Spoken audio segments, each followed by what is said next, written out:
First Podili market Jaganmohan Reddy చేసిందే, ఆ తర్వాత సత్తెనపల్లి జగన్మోహన్ రెడ్డి చేసిందే. జగన్మోహన్ రెడ్డి చేయడంతో పాటు అక్కడున్న ఆయన నాయకులు ఇంకేదో చేస్తారు, నరుకుతాం, పొడుస్తాం, బజరంగ్ బలి కాదు ఏంటది, ఏదో బలి, ఏదో జాతరలో నరికినట్టు నరుకుతాం ఇట్లా.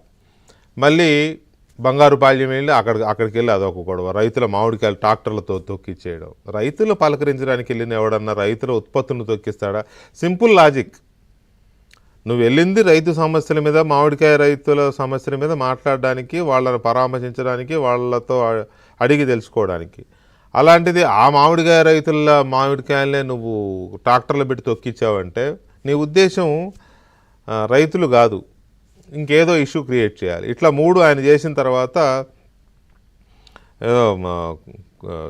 చిన్నప్పుడు ఖోఖో ఆడిచ్చేవాళ్ళు. ఒక ఖోఖో ఆడే ఒక అమ్మాయి పక్క అమ్మాయిని అని ఇంకో కొడితే అనమాట, వాళ్ళు అందుకోవాలి, మళ్ళీ అట్లా తిరగాలి, ఇట్లా ఉంటుంది. ఇప్పుడు ఆయన అనగానే ప్రసన్న కుమార్ రెడ్డి అందుకున్నాడు. అదొక 4 రోజులు నడిచింది ఎపిసోడ్. ఆ మహిళా ఎమ్మెల్యే ఆవిడ మీద చండాలంగా మాట్లాడింది, అంతే. ఆ తర్వాత ఆయన అనగానే పేర్ని నాని గారు అందుకున్నాడు. అది 3 రోజుల నుంచి ఆ సిరీస్ నడుస్తోంది, 4 రోజుల నుంచి. అత్యంత నీచంగా, చండాలంగా, హేయంగా మాట్లాడడం, విద్వేషపూరిత ప్రసంగాలు చేయడం, కార్యకర్తల్ని, ప్రత్యర్థి పార్టీల ప్రజల్ని, కార్యకర్తల్ని, నాయకుల్ని రెచ్చగొట్టడం, మీడియాని దుమ్మెత్తిపోయడం, ఇది నడిచింది.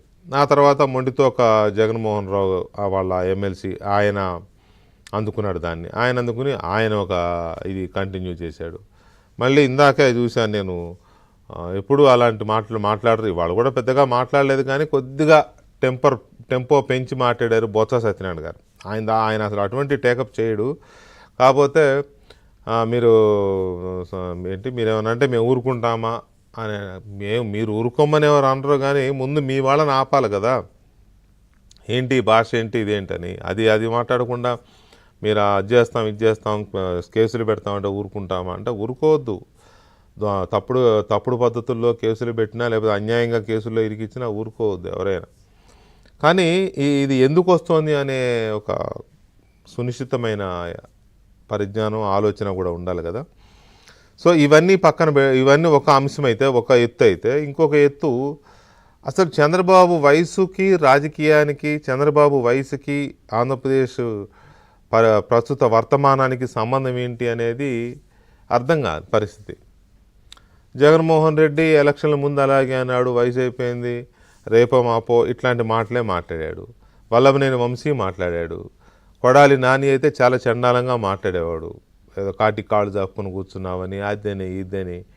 ఎవరు కాళ్ళు జాపుకొని కూర్చోరు, కొద్దిగా అటు ఇటు అయితే ఆయనే వెళ్ళేవాడు కదా. మొన్న అదృష్టవశాత్తు ఆయన ఇంట్లో వాళ్ళు, ఆయన కట్టుకున్న ఆవిడ, కన్న తల్లిదండ్రులు దీనివల్ల బయటపడ్డాడు. కానీ చావుకు ముందేంటి వెనకేంటి, వయసుతో సంబంధం ఏముంది చావుకి? ఎవరైనా చావచ్చు. చాలా ఎంతమందిని చోట్ల రోజు ఒక 100 చావులు చూస్తున్నాం, వివిధ రూపాల యాక్సిడెంట్లను, మర్డర్లను, ఈతకెళ్ళి మునిగిపోవడము, విషం తాగి ఆత్మహత్యలు చేసి, సంథింగ్ ఏదో రూపంలో ఆత్మహత్యలు చేసుకుని ఎంతమంది చావట్లా? చావుకు ముందేంటి వెనకేంటి? పేర్ని నాని లాంటి ఒక విజ్ఞుడు, ఒక మాజీ మంత్రి, పేర్ని కృష్ణమూర్తి గారు లాంటి ఒక అద్భుతమైన నాయకుడికి కొడుకు, ఆయన కూడా వయసు గురించి మాట్లాడడం. 76 ఏళ్ళు వచ్చినాయి వస్తే ఏంటి, 76 ఏళ్ళు వస్తే ఏంటి? అనుభవానికి ప్రయారిటీ ఇవ్వాలి, పాలనా దక్షతకి ప్రయారిటీ ఇవ్వాలి, ఆ విజన్కి, ఆయనకున్న ముందు చూపుకి ప్రయారిటీ ఇవ్వాలి. కానీ కూలగొట్టేవాడి వయసు 50 ఏళ్ళు అయితే ఏమి లాభం, నిర్మించేవాడి వయసు 80 ఏళ్ళున్నా తక్కువే ఒక రకంగా. డిస్ట్రక్షన్ చేసేవాడి వయసు 50 ఏళ్ళున్నా ఆ డిస్ట్రక్షన్ చేసేవాడి కంటే 70 ఏళ్ళు 80 ఏళ్ళు ఉన్న కన్స్ట్రక్షన్ చేసేవాడే ప్రజలకు అవసరం, సమాజానికి అవసరం. ఈ చిన్న లాజిక్ని మర్చిపోతే ఎలా పేర్ని నాని గారు? వయసుతో సంబంధం ఏంటి అసలు? ఎందుకు వయసుని తీసుకొచ్చి అంటే మోరల్గా దెబ్బతీయాలనా? నాకు తెలిసి చంద్రబాబు నాయుడు ఇలాంటి మాటలకి ఇదవుతాడని నేను అనుకోవట్లే. మోరల్గా ఆయనకి తూనాబొడ్డు అని కొట్టేసుకుంటూ వెళ్ళిపోతాడు, ఆయన పనేంటి ఆయన చేసుకుంటూ వెళ్ళిపోతాడు. కానీ మీరే పలసన అవుతారేమో ఇట్లాంటి వయసు గురించి ఏమీ లేనట్టు, వయసు మీద పడిపోయిందని, అదని ఇదని. ఇది చాలామంది మాట్లాడతారు, ఆయనతో పాటు పరుగులు తీయండి అని. పరుగులు తీయలేరు మీరు. ఆయన ఆలోచనలతోనూ పరుగులు తీయలేరు, ఆయన క్రమశిక్షణతోనూ పరుగులు తీయలేరు. అంటే నేనేదో ఈ సీట్లో కూర్చుని ఇలా మాట్లాడుతున్నాడు అనొచ్చు. కొన్ని సంవత్సరాలుగా చూస్తున్నాం కాబట్టి నాకంటే సీనియర్లు ఇంకా ఎక్కువ చూస్తారు ఆయన్ని. ఆయన ఆలోచనతో మీరు పరుగులు తీయలేరు, మీ వయసు తక్కువైనా. ఆయన క్రమశిక్షణతో మీరు పరుగులు తీయలేరు. ఆయన ఫిజికల్ హెల్త్ ఫిట్నెస్తో మీరు పరుగులు తీయలేరు. ఏ రకంగానూ ఆయన అభ్యుదయ భావాలతో మీరు పరుగులు తీయలేరు.